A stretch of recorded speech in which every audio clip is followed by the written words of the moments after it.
देखिए, माननीय राष्ट्रीय अध्यक्ष अखिलेश यादव जी के निर्देशानुसार हमारे जो प्रदेश के अंदर जो है कि वर्तमान में लॉकडाउन के पीरियड में पिछड़े दलितों वंचितों की आए दिन हत्या बलात्कार की घटनाएं हो रही हैं।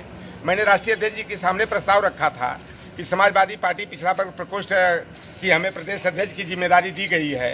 अगर दुख के घड़ी में या हमारे भाइयों की हत्या हो रही है, हमारी बहन बेटियों की इज्जत आबरू लूटी जा रही है, हमारे लोगों को फर्जी मुकदमे में फंसाकर परेशान किया जा रहा है, अगर ऐसी घड़ी में अगर उन लोगों के बीच में मैं नहीं गया तो गलत संदेश जाएगा। तो राष्ट्रीय अध्यक्ष जी ने कहा कि आप जाइए। इस समय तो मान लिया लॉकडाउन की स्थिति है, लेकिन ये हमारा जो कार्यक्रम है यह कोई औपचारिक रूप से कार्यक्रम नहीं है। नहीं तो अगर औपचारिक रूप से कार्यक्रम में आता तो यहाँ हजारों की लोग भीड़ में इकट्ठा होते। तो आज जो मैं निकला हूँ, अभी हमारे देवरिया में एक यादव एक निषाद की हत्या हुई थी। मैं उन परिवारों से मिलने के लिए गया।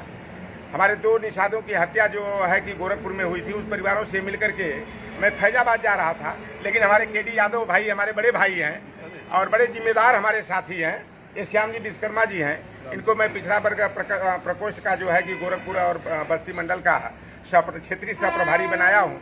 तो हमारे भाइयों को जब जानकारी हुई सोशल मीडिया के माध्यम से, आप लोगों के माध्यम से, तो इन लोगों ने कहा कि भाई इधर से जाइएगा तो हम लोगों से मिलते जाइएगा।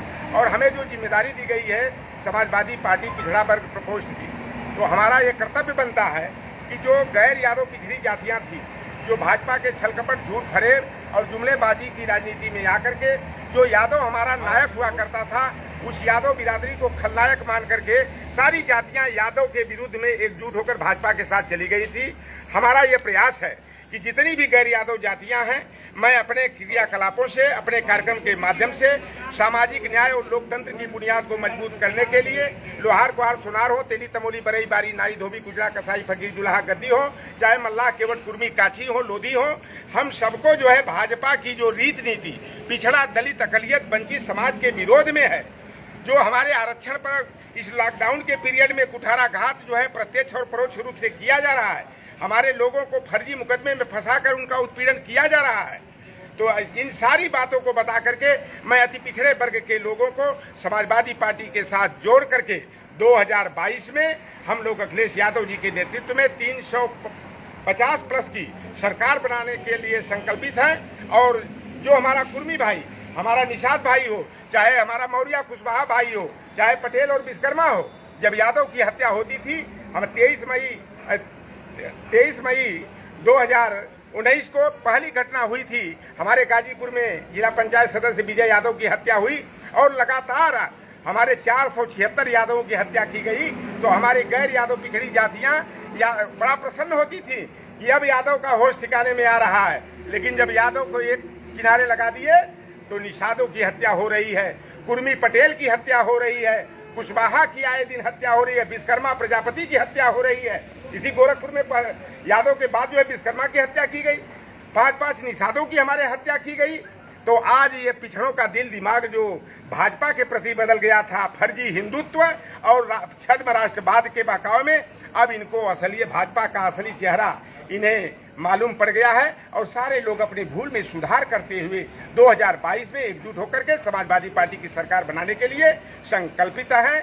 और हमारा कार्यक्रम अब अगला चलेगा।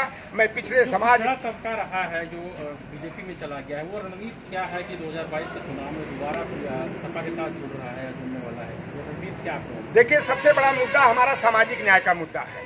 अभी आप देखे होंगे शिक्षक भर्ती का कि अभी जो तमाम समाचार मिल रहे हैं कि 69,000 शिक्षक की भर्ती हुई, 31,000 रैंक तक सवर्ण जातियों की नियुक्ति होनी चाहिए थी, लेकिन हमारे पिछड़े और दलितों को पीछे करके 50,000 रैंक तक नियुक्ति की गई और फर्जी तरीका से एमआरसी लागू करके हमारे लोगों को 15,000 से लेकर के 20,000 हमारे पिछड़े दलित वर्ग के लोग बच्चे जिनकी कट ऑफ मेरिट सामान्य वर्ग से उच्चतर थी, लेकिन हमारे लोगों को एमआरसी के नाम पर बैक करने का काम किया गया है।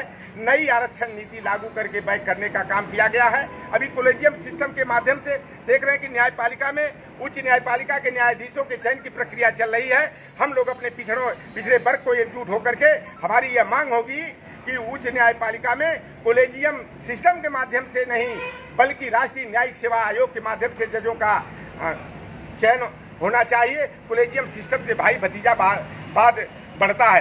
336 पद बीडीओ का और 150 पद जो है ईओ का निकला है, जिसको कि प्रतिनियुक्ति के माध्यम से गलत तरीका अपना करके या भर्ती करके जो है हमारे पिछड़े और दलितों की हकमारी करने का षड्यंत्र उत्तर प्रदेश सरकार कर रही है।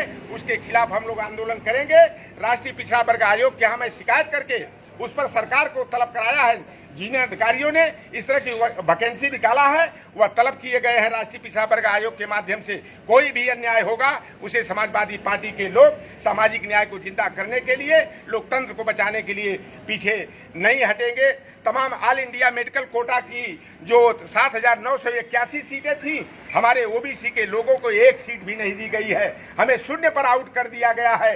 तो ये सब सारे भाजपा की जो हकमारी की रणनीति चल रही है, अब भाजपा की असलियत को हमारा पिछड़ा, अति पिछड़ा, दलित और माइनॉरिटी के लोग अच्छी तरह से समझ गए हैं। अब सबका साथ, सबका विकास, सबका विश्वास भाजपा नारा देती है।